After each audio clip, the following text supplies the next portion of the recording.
In this NUAGE tutorial, we're going to take a look at the master unit and how to navigate the track list using the master unit. So over here on the touch screen, we can go to the track list here, and we can look at the tracks in several different ways. We have an overview, where we can see we have upwards of almost 90 tracks in this project. Then we can look at the folder structure, where we can see all the root level folders. And then we can just look at the tracks themselves in a giant list, where we can scroll up and down and see them all. Now, there are several functions down here that we can do with this tracks list, but we're just going to stick with track selection right now. So I can select a track. I can select more than one track, like this. I've got 6 tracks selected, and I could continue on and go down and select some others, like that. Now I've got several tracks selected all at once. If you want to select just one track at a time, you have to use the Alt key on the master unit here. So if I'm holding the Alt key down on the master, and I press that track, now only that track becomes selected. So makes it nice if you want to get to a different place in the project and you select that track, the mixer will scroll to that track, the project window will scroll to that track, and the fader unit will all scroll to that track. So that's a quick way of getting around.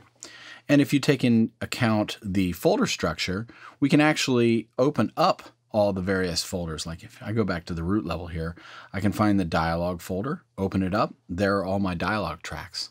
Now it's easy to select, say, the Jamie's dialog track.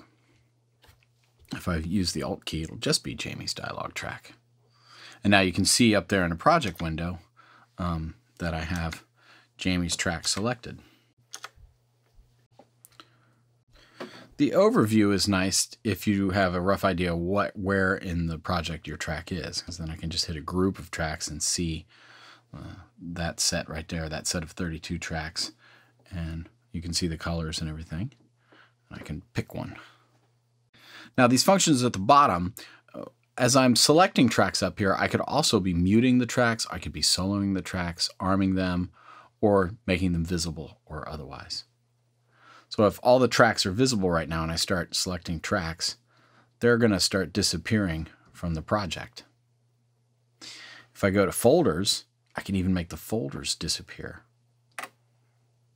Go up to the parent folder and turn off all the dialog tracks so they disappear from the project window.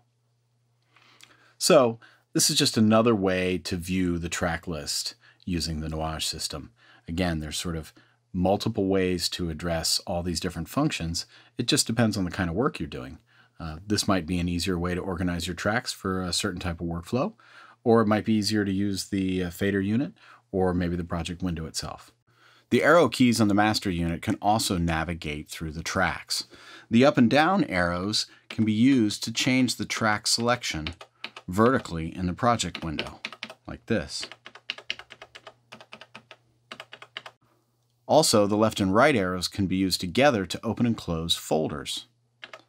This makes it pretty easy to just get through the entire project like this. I'm selected on a folder track, I press the left and right arrow together, and that closes it, or opens it.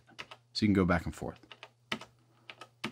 So now I've closed everything up, go up to the sound effects, open it up, and now I can step through the tracks in the sound effects folder. So there you have it. That is track navigation using the master unit, both the touchscreen and the arrow keys. We'll have more tutorials for the master unit coming up.